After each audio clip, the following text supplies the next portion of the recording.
Haha, we are live. Hello, everyone, and welcome to another advisory live Q&A. Hello. Clearly, my diction is not the best thing today, but I'm joined by two people with amazing diction and amazing all of other features who are... Do you guys want to introduce yourselves? Go ahead, Rafa. I think you got to be first. At least ladies first, I guess. Sure. Well, people know me already, I think, by now, but I'm going to introduce myself again. So, my name is Joana. Hello, everyone. I'm one of the student advisors at OK Student. And yes, I'm here again for this live Q&A. Hopefully, you guys are not bored of me yet. I have the pleasure to be here with Rafa as well as Mariana. But Mariana is always always a pleasure. our host. Always here. It's always a pleasure. Rafa, go ahead. Pleasure to meet you, Joana. Didn't know who you were before this conversation. My name is Rafael. I'm the head of community and talent. It's a new position we have here at OK Student. I've been, should I say my course? Should I say, what else should I say? What do you want to know? Everything. You want? All right, I'm studying everything. everything. I'm 21 years old and I am studying business and human resource management. I'm on my 4th year because I did a placement, which is a great opportunity for anyone has an option for it. And my job so far has been to help out students once they arrive to the UK. So I've been a part of a team of ambassadors and the head of that team that we basically just focus on supporting the student once they arrive to the UK. That's perfect. And that's exactly what we're going to be talking about here today, is how we're going to support our students and how you can make sure that the amazing thing that you're about to do, which is moving to the UK to actually study your degree, can be the best experience of your life. So guys, if you have any questions, don't forget, comment below. We're here to answer all of them. Ask Rafa anything you want. We're also going to be talking a bit about our ambassador scheme that we're about to open. We're going to talk about our Facebook groups. We're going to talk about our workshops, our PDO. It's going to be a great session. But first and foremost, I just want to ask you one thing. You're in the same house right now, right? We are, yeah. That was a secret. That was a secret, but okay. Joana took advantage of our office and I had to go into my room to be here. You actually decided first, so... You have no evidence. I took the other one. We are in the same house. We are actually housemates. And it's so cool there. We are, we ended up working for the same company. And we ended up super random as well. Company. Yeah, it was super random. It was not like, hey, I know this guy, like... Or Rafa, like, I know this girl, like, can you something? He was totally independent and that was really nice. We are the closest to the new branch of OK Student, I think, aren't we? Because everyone is in Nottingham. I feel like we should just, step in the game and, open We have a whole branch. Guys, go ahead. Go right ahead, please. Like, it's yours. Like, go ahead, open an office. I'd be more than delighted to go to the Mariana, come on, office. join us. We can use the house, Great. Of course. So do you feel that your relationship as housemates has been affected by the fact that you now work together as well? Nah. Not at all. Nah. Because we barely work together on the same thing. So it's not like we see each other. We have to talk to each other about work that much. We end up doing it anyways. Yeah. Which is cool. But no, not at all. I think one thing I should say, we had one meeting together. And that was super nice because we worked together for this one student. We were helping one student. She reached out to me and then I just passed it on to Joana. And it actually went super well. We actually said this should be a thing. Why not? This should be a thing. Collaborating. Why not? It was such a good meeting. It was really a good meeting. And for everyone, so she came to us, maybe a month ago? She she sent me a text about a month ago, I think. And yeah, she was asking for help, and I don't know how did she get my email actually, but she did. And we just ended up sending it over to you, right? Yeah. So yeah, she came to us a month ago, and she got her unconditional yesterday. So yeah, anyone that want to amazing. go through the same experience, please get in touch with us. You can get in touch directly with us, or you can go on our website, okstudent.co.uk, fill in our form, and get a meeting with one of us. Or if not, is your email. Okay, info@okstudent.co.uk. There you go. Wow. And we'll get you, we'll assign you a student advisor as soon as possible. So guys, don't miss out. Man, Joanna is becoming a pro at this. Yeah, I was going to say, you have a whole career waiting for you in the broadcasting world. Exactly. Like sooner or later, I won't need to do this. I'm just going to let Joanna here take over the hosting so I can do other things and I could actually ask you some questions on the comments. So guys, don't forget, ask us any questions on the comments below. We'll be here answering all your questions about student support in the UK. We know this is a difficult time for everybody. We're in the beginning of October. You guys have gone to the UK in the middle of this global pandemic, and it's important to talk about if you need any help. We're always here for you. If you don't want to comment, that's fine as well. You can always send us an email at info@okstudent.co.uk. If, however, you want to get your unconditional in 1 month, like Joanna's student just did, again, send us your details through okstudent.co.uk/form, or send us an email to info@okstudent.co.uk, and one of our advisors will get in contact with you as soon as possible. So, right, do I have to do it now?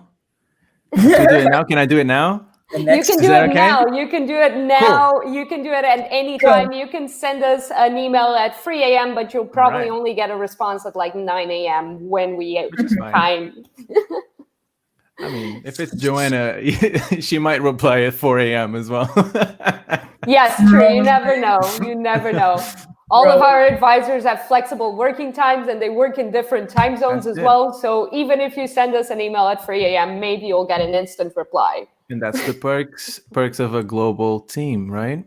Exactly. But also, I'm very much for work-life balance. So, Joanna, please don't answer emails at 3 in the morning. Don't worry. I'm here to, no. Stop. You're the HR. I'm only compliance. Okay. I've actually done that before. I've had the talk with Joanna before.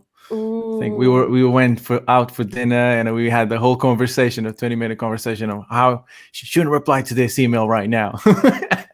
Yeah, we did. I've got this student, I need to get to him. Urgent? Is it urgent? You're having dinner. Burnout is serious, and it happens, guys. Be careful. Exactly. And I told Joanna, go ahead. I told Joanna, it's just because I've been through it that I know not to do it. It's just because of that. So yeah, but sorry, you were going to say. That's exactly what I was going to say. I think it's really important to talk about burnout. And I think that people I've experienced it myself as a student advisor. And I think it's really important to talk about it both in the company and with students, because I think right now we're all in this really difficult situation, this really uncertain situation. And that is so stressful for our systems. It's really stressful to like leave your home in any situation. Mm-hmm. And in this specific situation, it just becomes even more stressful. So Rafael, with the ambassador program, what type of advice have you given students so far about coping with this situation? Yeah, so if we start with avoiding burnout, right? If we start with that, I usually say to all the students, don't work over 25 hours unless you really have to, right? So if we start with as in financial work, right? Work that will give you money. Yeah. With financial work and to be honest, just in overall hours of work, the work demands. Because you can do volunteering, but that would take on the hours that you have free as well. So you got to really balance that out. And if you're doing 3 hours of volunteering, you got to cut down the hours you're actually getting paid, because we only have a set of a set of hours every week. And I know we all think we're superhumans, but we should just be responsible with these things, right? So yeah, so first and most importantly, yeah, the 25 hour rule is usually really good to really good to manage your time, just because if you have 25 hours of work, you can have 25 hours of studying, and still that's a full-time job. So I mean, 50 hours is not a full-time job, it's a little bit more than that, but you get what I'm saying. So yeah, usually on the preparing for or avoiding a burnout, that's what I do. When students do get a burnout, that's a whole different story, right? That's very frequent to happen, actually. And that's because most of us, we come here with this idea of, I got to provide for myself, right? All of a sudden I got to be independent. That's what I want. That's why I moved to a different country. And there's so many responsibilities that come with that, right? And I mean, in my experience, my responsibilities right now could be just simply pay for my new glasses, or pay for my chiropractor, or my dentist, something like that. And we don't account for these because we take it for granted, right? Because we're used to just not having to worry about these little things. So yeah, I mean, there's a lot of things that we have to consider. First of all, we need to realize, like, how much money do you actually need per month, right? And is that all of that money that you spend every month, is that really necessary to be spent? So can you do a budget cut? Can you avoid going out every week, and you might go just once every 2 weeks, and just like that, you're cutting it in half, right? So that's one thing, right? Looking at the budget and looking at, okay, so what can I spend my money on? What is important? What's the priority here? And obviously the priority, most people tend to say something like, priority is uni, or priority is my work. But no, your priority is you, right? Your priority is your health, your mental state, like everything that has to do with your own health. And that's when like things like self-care really come into play, right? Yeah. Where it's like really important for us to have that notion of always prioritizing ourselves, because like if you're not healthy, then you're not going to be able to actually do all of the things that you want to do uni, to do work, to do socializing, all of that. And if you're not taking care of yourself, if you're not enacting self-care, it's just going to get so much harder. And I think that like when people talk about self-care, they think about like bubble baths. But I'm really talking about like so much more basic stuff, like learning how to like feed yourself, for example. Right. Yeah, for sure. Yeah, that's for sure something that students don't valorize.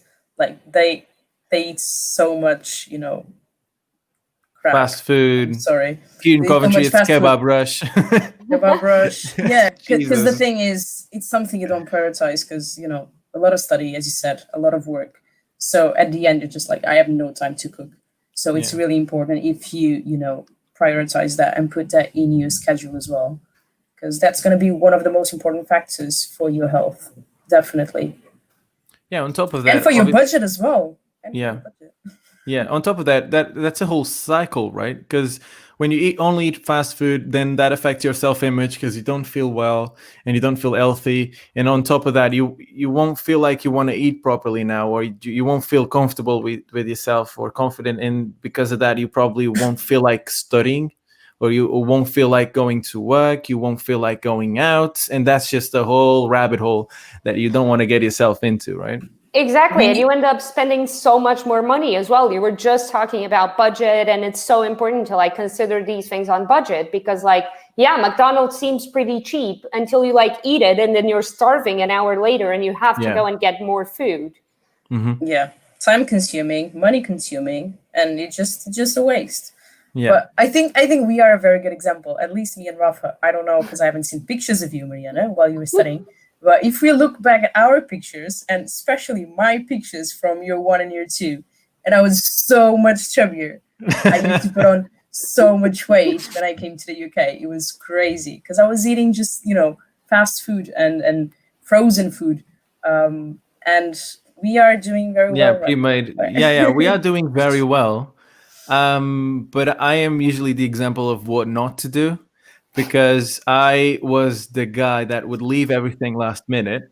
And then I would spend like 25, 35 hours straight in the library.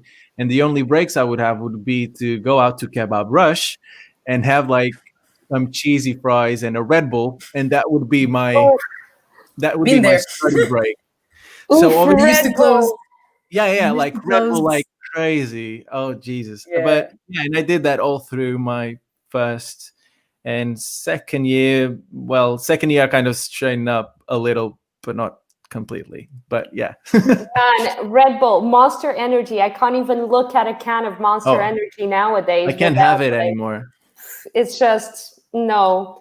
I stopped having coffee as well recently, which was a major change in my life. So like I don't Okay. drink coffee anymore. But when I was in my undergraduate, I would drink something like 10 cups of coffee a day. It was Jesus. ridiculous. It made me feel like constantly anxious and constantly like on this really high rotation. You're on edge all the time, and you're like, I'm so alert. And everything is like, ooh, I saw a car right there. You see the car? Exactly. So like It's you crazy.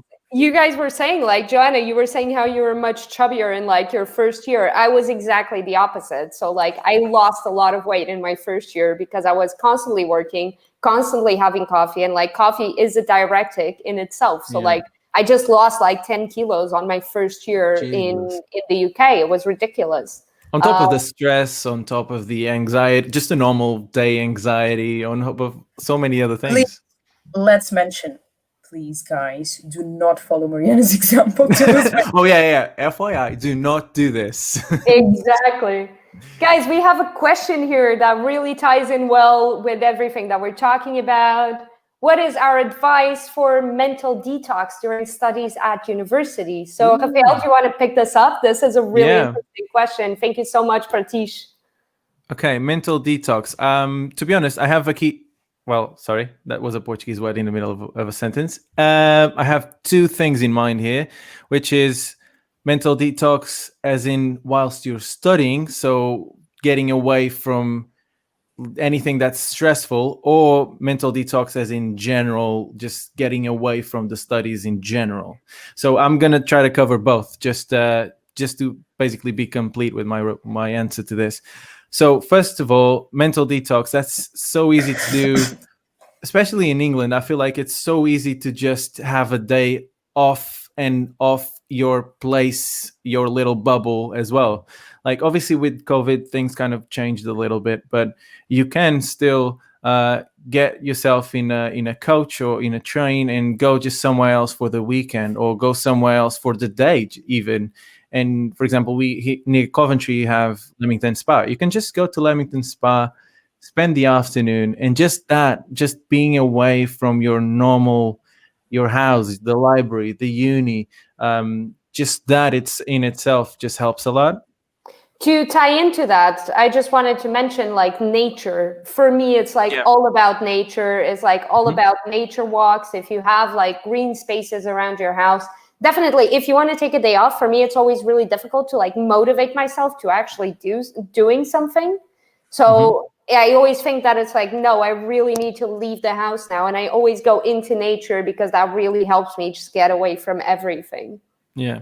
I think something that might work for some students are, taking advantage of, the sports and societies at university, and just, spend a bit of free time doing something that you like, especially with the sports, doing some physical activity without, if you don't like walking or running or jogging on your own, just join a sport. Like, for example, I don't like going to the gym by myself. I have no self-discipline.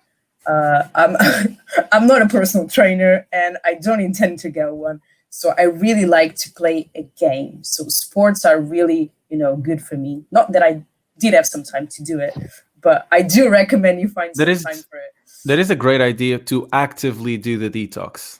And that's what I was going into more detail afterwards, which is, you can take the day off, and that's a very specific time frame you have to do that, right? You have to take off a day of your week, your study, your work, and that can be a little bit challenging to do. But then if you do that, exactly like the societies, you have just booking a coffee with a friend, or even like booking a video call with any friend from Portugal or from whatever like country you come from. just wherever, just talk to someone, and just that interaction just itself, just it's really good for detox. And yeah, the sports, I mean, sports is always good. And if you can combine the three of these, you can have sports in another city, in the forest or something. You can combine that. You can combine that. You could go Well, for a there's walk or go on. there's rock climbing, Yeah. snow sports as well. So they do a few trips. Yeah. I'm sorry. You have I parkour just societies. it's just a thing, because it's like in Bristol, where I'm currently based, it's like everyone that I know around our ages has a mention of like rock climbing somewhere. Everyone does rock Really? climbing. Really? It's amazing. So it's a thing now. Wow. Yeah. All right. It's a great thing though. And I Gotta think go that try it. like the advice about friends is really important there, because when you're in those intense like situations, when you're in the library for like, I don't know how long, and you just want to like leave that space for like 15 minutes, half an hour, whatever, it's really good to just hang out with a friend for that time. Like I remember when I was in my undergrad, we would all go together to the library to study, and we would take breaks together. So that not only makes you accountable to your work, but it also makes you accountable for resting. So you actually have other people who are there and say like, oh, okay, it's time to take a break now, instead of you just casually like taking breaks whenever, or just carrying on. Yeah, for sure. Yeah, that's also, yeah, that's a great idea. And I think adding to all of this, I should say, because I completely didn't value this as much as I should in my first years, just sleep proper hours. 8 hours, like everyone like tends to say, oh, I don't need 8 hours, I could do 6, I could do 7, I could do 5. And you can't. I mean, you can, but it's just not sustainable. And that's the thing. That's what we're talking about with burnout and avoiding burnout, is just, it's not, when it's not sustainable, that's when it's, burnout is approaching, and it's just getting closer and closer. So yeah. I fully agree on that. And like so many people had different like sleep requirements as well. And we often forget that like the younger you are, the more sleep you actually need. So if you go into university at like 18, you don't actually need 8 hours of sleep. You need 9 or 10, because your body is still developing. Like right now, I'm like 28 now. So I know that I can get by with like 7 hours sleep is like my sweet spot. If I have like 7 hours of sleep, I'm good, I'm perfect. But if I have like 6, then that's going to be a disaster. If I have 9, that's also going to be a disaster. So finding like your sweet spot there as well. Yeah, find what works best for you. Another thing I'd like to mention and hear what you guys have to say about it is, how do you think, what's the importance of some social media detoxing in terms of helping you focus? I was gonna say, damn. On your studies. Well, go ahead then. I mean, Mariana, do you want to go first? No, go ahead. All right, because I have really strong opinions on social media, because there's a whole set of issues that are coming from that, right? But yeah, so anytime that you're in the library, just turn off Wi-Fi and data, or turn off notifications just while you're at it. And that's just a great way to focus. There's so much time wasted on distractions. We have so many distractions every day, and notifications popping up, and calendars reminding us to remind ourselves of doing something. And we live in this constant, really close finite feedback loop, right? We have to have a reaction of something every time we do something, right? And you notice that with every friend you have, like you comment something and you expect them to reply properly, right? To give whatever you said the right value, and the right response. But so if you do turn off your social media or whatever it is, to be honest, I mean, there's people that could go to the extreme level of deleting it from your phone. But obviously not everyone is comfortable with that. So yeah, just turn off the notifications, put your phone aside. That's just a great way to stay focused and to not waste time, because that's the thing. One of the things that causes the need of a detox is the waste of time, right? Like we waste so much time walking around, but if you can make that time productive towards yourself, your well-being, you can just, you can focus on different things for the rest of the day. You don't have to, maybe if the commute between your house and uni, if you can make that reflection moment per se, you can make that just worthwhile, and you don't have to go for a walk maybe in a couple hours or at the end of the day, because you already did that. You already reflected on whatever you needed to reflect, or spend time with yourself, right? So yeah, I don't know, Mariana, what do you think? Yeah, exactly. And like, there are two things I want to mention here about social media use or phone usage in general. It's like, one, I see a lot of people who like wake up in the morning and the first thing they do is check their phone, check their Facebook, check their Twitter, check their Instagram, check the news, this sort of thing. And that's definitely not the best way to start a day. That will just make you feel so bad about yourself, because then you're going to get sucked into that world. You're going to spend like 45 minutes looking at your phone. And that's never a good way to start a day, right? It's like, you should really, like, at least for me, what I found really works is having a plan for when I wake up and be like, okay, I'm going to make my breakfast. I'm going to like meditate after, I'm going to do yoga after, and then I'm going to start working. And this is a habit that I've constructed for years, where I was always like, okay, I need to have breakfast. That's the first thing I need to do in the morning. So it's such a good constructed habit that it actually prevents me from looking at my phone first thing in the morning. Or I'll like look to like turn off my alarm clock and then just never look at it again.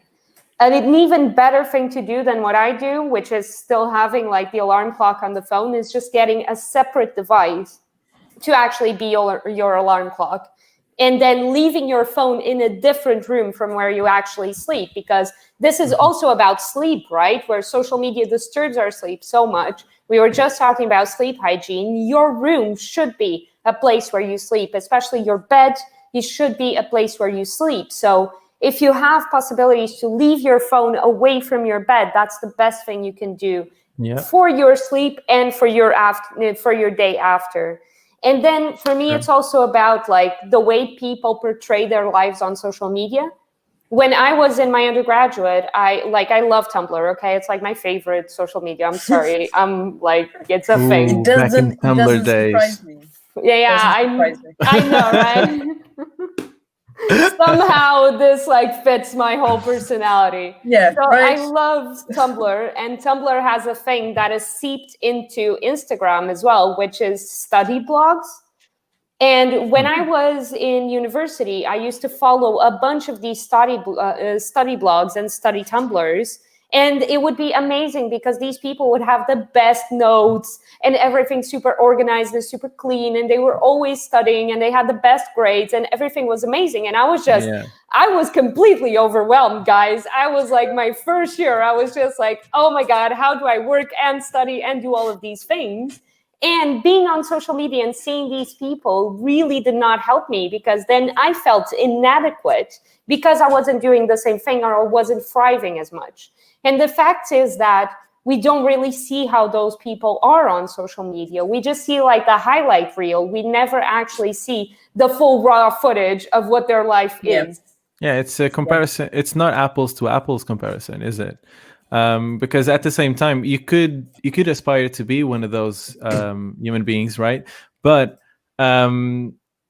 you're not at the same stage as them, right? It's the same thing with YouTube. There's a lot of like early YouTubers with smaller audiences that look at, oh, he has 3 million viewers, subscribers. I mean, and like he does this and this and that. But at the same time, like, yo, chill. Like you're in the process. Like just be empathetic with yourself here, right? Have some sympathy and just don't compare yourself to someone that has been on their process for ages and ages, right? Exactly. And that's so much about self-care as well, like having self-compassion and having like the ability to turn to yourself and say thank you, because you are doing all of the things that you're supposed to do. Yeah. I think one of the worst things as well that I feel it, like, because I think I'm past that, expectation of what you should look like on social media. I used to care, like now I've realized it's all, it's all a facade, so it's not real. And I've accepted that. So the thing I find the worst for me on social media is that it's so easy to seduce my brain and to not be active. And it's very easy to just, grab your phone to see a message. And then you end up on Instagram, Facebook, just scrolling down, and your brain is just dead, watching on relevant videos or photos or whatever. So you end up wasting so much time, and you're just not productive. And after that, you just don't feel like you want to be productive. You just want to take a nap and then go into the same thing again. So that's one of the things that just puts me off so much. And I still do it. So I need to really improve. There's an exercise. There's an exercise I've done a few months ago, and it's super interesting. And I really just advise anyone to do it, and which is you just go onto your phone, your settings, and you have your screen time, right? You have your screen time, and it's 3 hours, and mine right now is 3 hours and 46 minutes. You probably can't see it because of the camera. 3 hours and 46 minutes daily average, right? And I only use my phone for work, so keep that in mind, right? I always try to be as far away from Instagram as I can, but okay, let's say 3 hours and 46 minutes. I did the math, and we have a specific number of hours in every week, right? If you take away the hours you spend sleeping, right, which will depend on everybody. If you take that away, and you take also, if you want to take the hours you spend having lectures that you have to be there, right? If you take that away as well, and you look at like how much is 1% of your week, right? How much is it? And I did that math, and it comes out is 1 hour and 15 minutes. So I'm basically spending 3% of my week every day on my phone. So at the end of the week, if we think about it, we're talking about 7 times 3. Joanna, do the math. 21. I just wanted to I wanted to see if you're paying attention. 21, right? 21% of my week is wasted on my phone, right? And if you do that according to your year, or you do that for a lifetime, and you realize how many days you spend on social media or your phone, just for this example, it's a lot of time. Definitely. So I'm currently on Google, actually, because exactly. So there's a book by Laura Vanderkam that I want to recommend here called 168 Hours. You have more time than you think.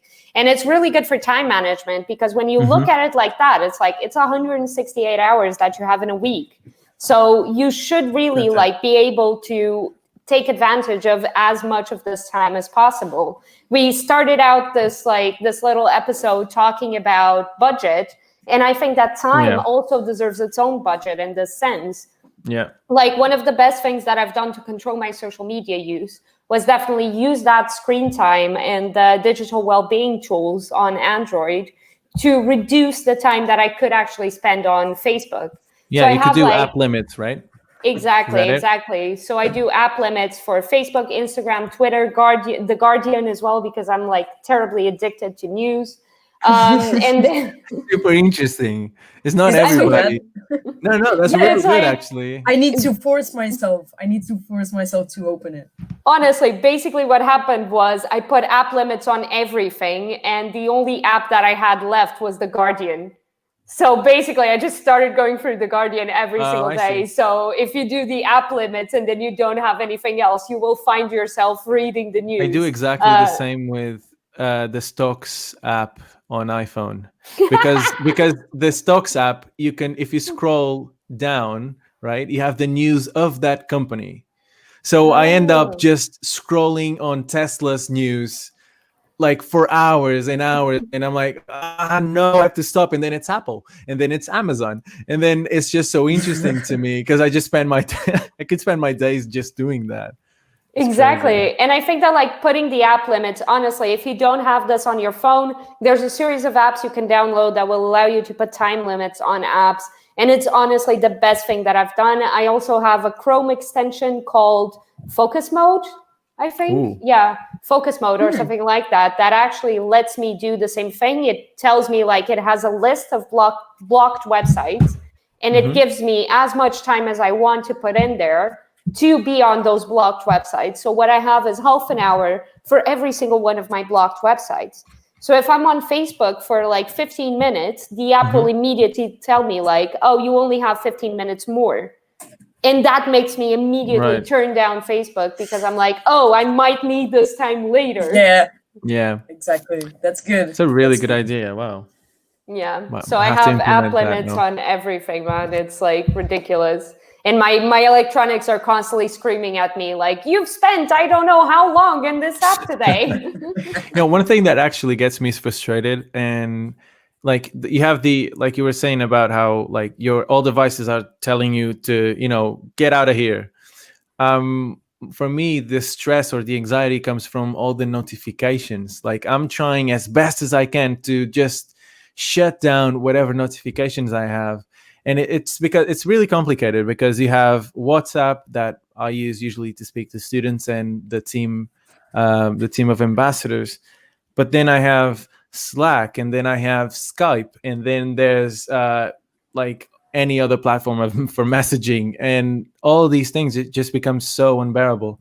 One thing I've been doing is, I'm sorry, is just filtering down like notifications. Try to find what are the applications that I actually use on a daily, and just keep those with notifications, and that's it.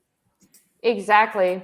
And it's like, this is a great tip, actually. Martin just put it. Martin, our fantastic program manager and head of marketing, always on the background, just gave us a fantastic pro tip saying, turn your phone black and white, because then your brain won't have the desire to look into the like really nice, colorful screen, because this is a part of it, right? Yeah, this is That's how amazing. like, it's a whole thing in color science. Yeah, that's a really good tip. Whoa. Yeah, so it's like it works like a slot machine in a sense. Yeah. Like slot machines are super colorful, exactly super bright to like and to attract your attention. exactly. If you don't know how to do it, you go on to accessibility on your phone, whichever phone, Android or iPhone, and you'll find a way to do that. Exactly. So, yeah. Exactly. Or watch some YouTube tutorial. Or go watch YouTube tutorials. YouTube University is a thing. That specific tutorial, okay? Don't spend a half an hour on YouTube. Just no, someone will watch just... 3 tutorials on how to turn their screen black and white. I'm that person. Of course. And somehow you'll end up subscribing to that to some one of the creators, and then just end up on a whole roll of videos. That me, 100% me. Yep. The other day I wanted to sew a hole in my jeans, and I ended up looking at 10 different tutorials on how to do it. Yeah. Because everything is made to look pleasant, and everything is made to just attract you and absorb your attention. It's crazy. Exactly. So shall we talk a bit about how like the world outside of phones as well, and community and things of this sort, and what people can do to actually form community? Yeah, I mean, it's a little bit tricky when we talk about community, and these days everything is online, and we are advocates for not spending too much time online. But of course, now talking about community, we got to think about how, like, if the community is bringing value to you, that's a different thing, right? If anything is bringing value to you, that's when you decide to keep it, right? That's a whole belief in minimalism, for example. So when we talk about community, the idea here is to, have a group of individuals, like a group of students that just came to the UK, right? And they're learning so much at all times, right? Because they just got here. There's so many things going on, so many new things and challenges and all these events and studying and all these things. And you bring them all together into one place, and you just try to support each other in whatever they do, right? That's the idea of a community here, right? When we talk about our community here at OK Student, that's what we're bringing forward. I don't know, what other uses do you see for this? But I'm asking this on a very, what would you like to see?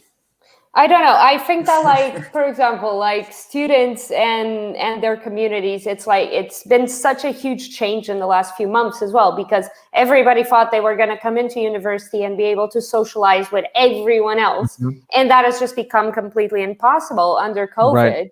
But at the same time, we have so many tools online that we can use. So things like Zoom, for example, will help you create connection to people, even if you can't see them personally. And talking to your flatmates as well, I think is really important here, especially if you're quarantined, if you're in isolation, all of these kinds of things.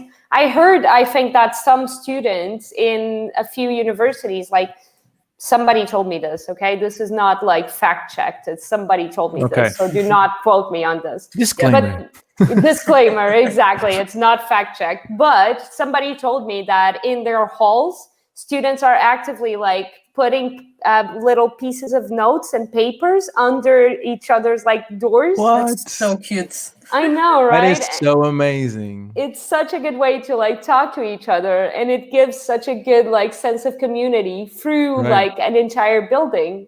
Right. Yeah, totally. God, it's so amazing. I mean, when I think about community, I also think about like as soon as you can, obviously we have the COVID situation, but I think you can still have like a social like encounter where you just got to be far away from each other, like the 6 feet, right?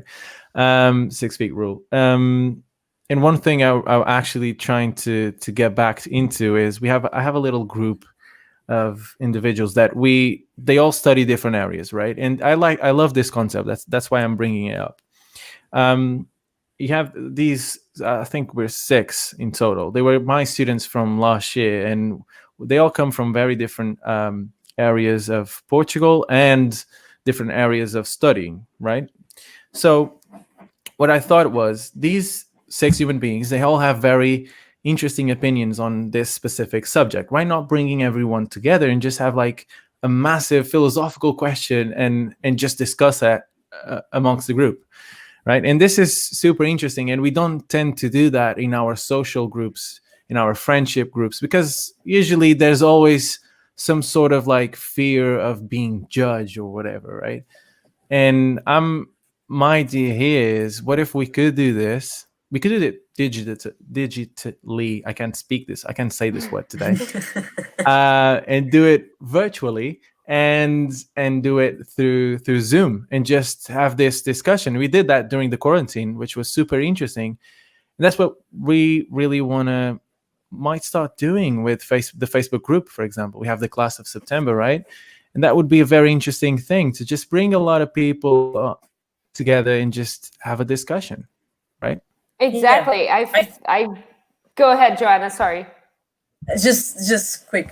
I think that's one of the most important values of our community. OK Student is to just bring these students together, because especially this year it's so hard for them, as Mariana was saying, to connect with people from their university, because they cannot be together physically.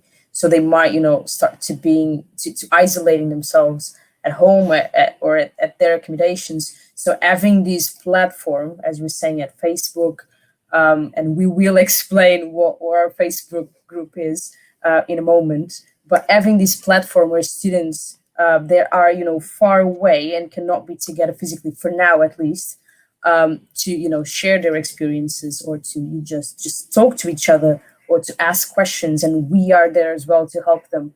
So I think that's a really important thing about our community. And I think we are planning, once everything, these restrictions are lifted, to start doing some events as well, right, Mariana? To just get all our students together and do some fun events. Exactly. So we're very looking forward to that. We're very looking forward to being able to see all our students live when it's safe, and if it's safe to do so.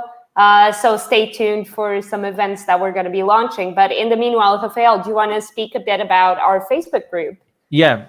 So this Facebook group, well, it has a very intentional idea here behind it, which is, this is stage 1.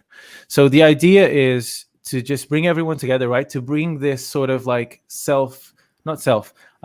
this team help and support, where everyone is just sort of like rooting for each other, right? This is the idea, and the goal is to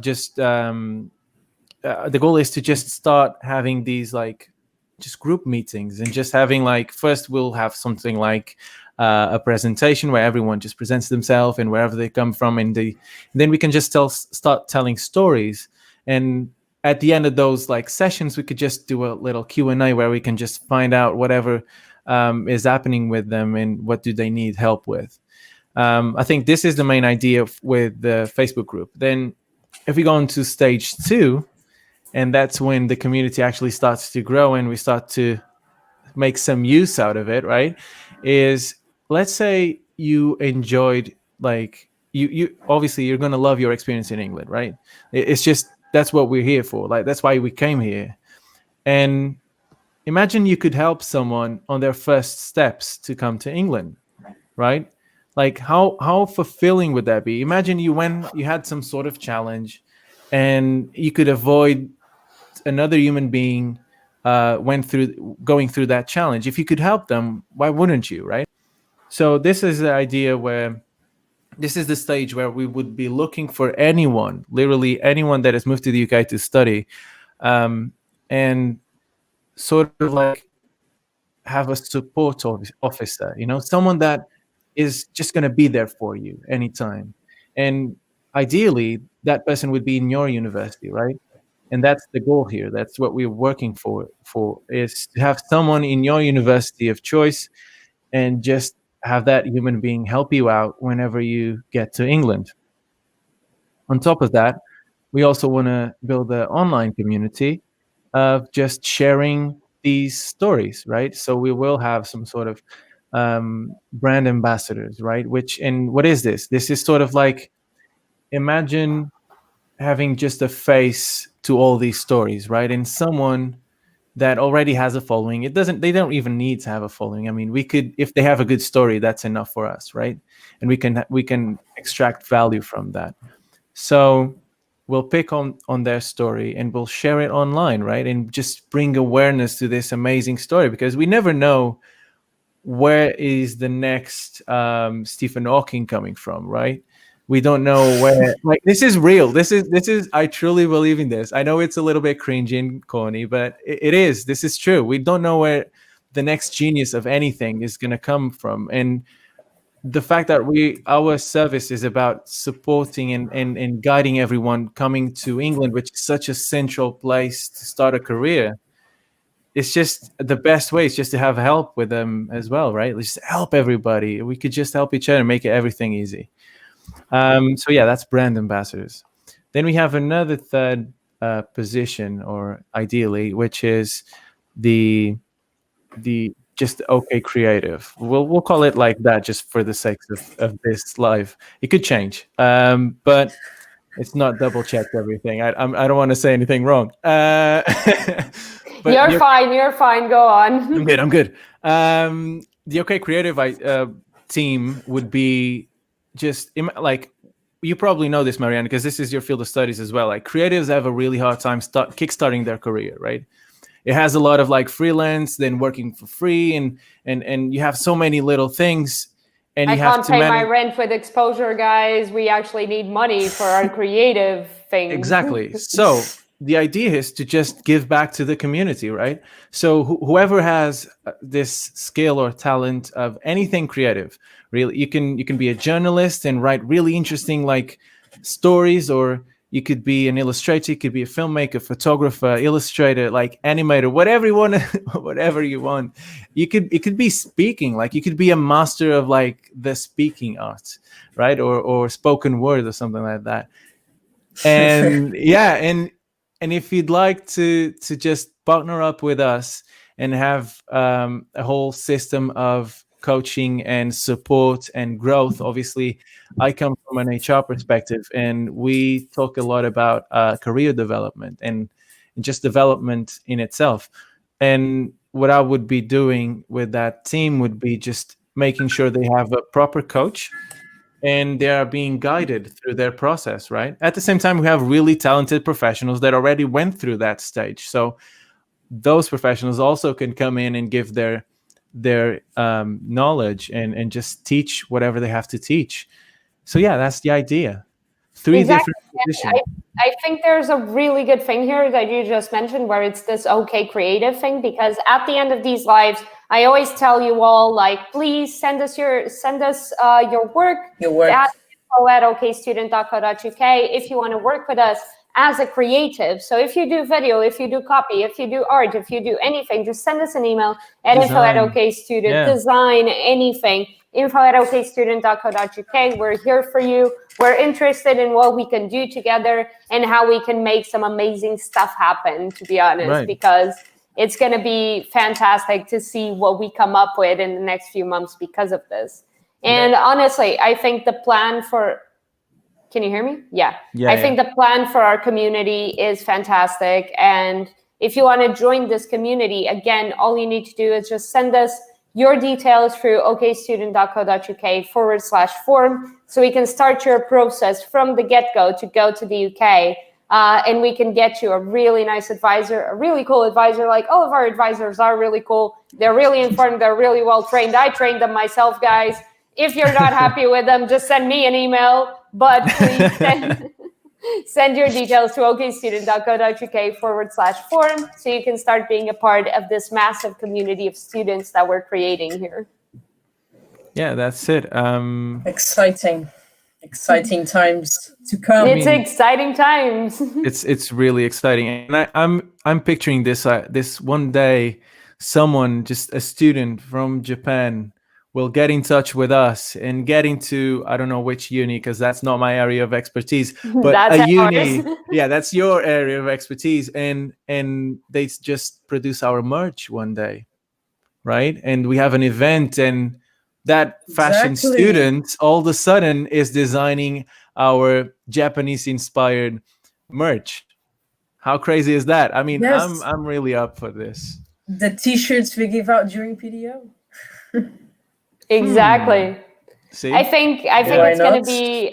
I think it's going to be such an amazing journey with everyone. And I want to mention here, like, the last few things I want to mention here, because we're going to run out of time. Yeah, is like, we started this episode talking a lot about mental health and self-care and how to like do mental detoxes and things of this sort. And community is really connected to those. So guys, don't isolate yourself. Just get in touch. Exactly. Just get in touch, talk to other people, talk on our Facebook group if you're an OK student, so we can help you and we can connect with you as well, because being isolated is really detrimental to your mental health. I'm mentioning this all today because World Mental Health Day is on Saturday the 10th. So it's this Saturday. And we're celebrating World Mental Health Day exactly by talking to you all about all of these amazing things that you can do for your mental health and for your spirits and for like anything, basically. Yeah. One thing I'd like to add is the first step is to raise your hand. There's always someone to give help to whoever wants it. So just keep that in mind and realize that there's a whole group of people that are going through exactly the same thing you are. And in that, there's a lot of opportunities to make friends. There's also a lot of relaxation, right? There's a lot of calmness that comes from that, because you're not alone. You're never alone. So yeah, and we're here to help. And especially because we have a team of people who have been through the same thing quite recently. So we're all students, we're all recent graduates. Yeah. So we all have been through that experience quite recently. So we are here as well to from students for students, right? Yeah, exactly. From students to students. That's our motto. So yeah, don't be afraid to reach out to us as well. Exactly. I think it's really important to know that you can talk to us, you can talk to your classmates as well. I think it's difficult for everyone this period where we're facing a lot of uncertainty. You guys have just made an enormous move to get out of your parents' houses or get out of your countries and come over to the UK, or even just moving cities right now. All of it is terrifying. I'm going to fly over to the UK soon. I'm terrified, and I've done that flight like 50 times in my life already, maybe. But everything, we need to really take care of ourselves, and we need to make ourselves our first priority, as Rafael was saying in the beginning. I think it's really important that we keep in mind that we're not special if we're like hurting. Is everyone is kind of in this weird situation where everyone doesn't feel that well, you know? Yeah. Even though it might not seem, on social media and stuff. Oh yeah. And Exactly. But and they you were are. talking about They are. social media, and you were saying how everything is a facade. I should add that, Not and everything. maybe, yeah, I mean, yeah, Not of course, everything. of course. But what I was gonna say is, maybe the fact that you don't have a facade is what makes you interesting, right? Maybe that's what sells your personal brand or whatever. What if we start doing that? You know what I mean? Like, what if we start looking at our uniqueness before Yeah. before Create a new normal, which is not being normal at all. Like yeah, that would be exactly. so And great. just appreciate diversity, man. Like, that's such a thing for me. I've been talking about that when we talk about culture shock, because you have to, appreciate diversity when you move to a different country, right? But that goes for your whole life, for everything, right? And So it's yeah. about appreciating our own diversity, because I feel like it's quite easy for us to appreciate diversity and all of the amazing things that other people are doing and miss out on all the amazing things that we are doing, because Right. we do so many amazing things every day. And right now, during like this terrifying is what I wanted to say, this terrifying pandemic, guys, we're doing like a bit different. We're doing like amazing things every day. Just the fact that we're still working, that we're still going to uni, that we're still feeding ourselves, that we're still making ourselves our highest priority is an amazing thing. And you really should be proud of yourself. Like, pat yourself on the back, man. You've done it. You've won your day. If you to get here. Oh, think okay? Yeah, Are you I there? missed that. Yeah, I'm sorry. I What was just did you saying say? the hardest part is to get here, and you've done it. You're here. Exactly. So guys, congratulate yourselves. Honestly, get a drink, do whatever you want to relax, because you've already won the game. Like, you're here. Yeah, I mean, there's always a next thing. There's always a next goal, but you got to appreciate what you've been through. You got to appreciate your story. You got to appreciate who you've become over the years, because as well, like Joanna and me, we've changed so much in the last 3 years. And I bet, Mariana, you went through the same thing. And I feel like you just got to appreciate that as well. Like, just have a Oh lot of man, self-love, man. I have news for you guys then, because you're both so much younger than me. You never stop changing. It's like Love that. every step of the way you Love keep that. changing and changing and That's changing. That's what I'm excited about. That's it. That's it. This This just is- became So- super philosophical all of a sudden. This was a very philosophical This is episode. of we're our going back to Q&As. like plateau and the question, where are you going? Who am I? Where did I come from? The cave allegory. Yeah. We're going back, way back. now we're just flexing knowledge, guys. So Yeah, we'll that's do it, that that's it. off the live. Just stop. Well, I want to thank you. I want to take this time to thank you for having me. I hope to be here for more times and fun times, and hopefully I will. And thank you, Joanna and Mariana. And this was a really good time. Oh yeah. Thank you, Yeah. both. Thank you very much. Thank you both. I love this podcast, and thank you to this this is amazing. not This podcast live episode. session. This live. It basically is a podcast if you think about it, but it's a video one, Ooh. video podcast. But okay. A So- podcast. I'm gonna do my last notice things where it's thank you to everyone who watched us today, everyone who asked us some questions. Thank you, Pratish, for your amazing question about mental detox. This was amazing. I really want to do more podcasts on the subject, because I think more and more we go into the start of the school year, and it's really important to kind of make students feel like they're being supported and make you feel like you're actually normal if you're not feeling super well right now. It's okay. That's it. Don't forget, if you still want to go to university, if you want to go in for the January intake or September 21 intake, send us your details through okstudent.co.uk/form, or send us an email at info@okstudent.co.uk. Don't forget to like, subscribe, and follow us on all the social medias. We're everywhere. We're on TikTok. We're on Instagram. We're on Facebook. Everywhere. We're on everywhere, man. All 6 or 7 of them. So it's Get in LinkedIn, touch. it's YouTube, it's everywhere. So Facebook, definitely Medium. Medium. Let's not Medium. forget Medium. the Medium. Our Beautiful. fantastic. beautiful blog posts, I gotta say. Yes, our fantastic really blog posts are there to help you through anything you need. We have fantastic articles from how to travel to the UK right now, how was that trip, to what you should eat and what you should, like everything, basically. The EU settlement scheme, thank you, Martin, for reminding me of this, on our Medium. Go there, check it out. As Rafael said earlier as well, we're still looking for creatives. So if you guys do anything around the arts, if you're an artist, if you're an illustrator, if you're an animator, if you work 3D, if you work with music, if you're an audio artist, if you do literally anything, come in, get in touch at either info@okstudent.co.uk or our lovely Martin's email, which was just there on the screen. And I'm not going to pronounce your last name, Martin, because I'm pretty sure I was going to murder it. Awesome. I need to learn how to pronounce Martin's last name. And with this, we'll close this podcast. Thank you so much, guys. Bye, guys. Thank See you next time.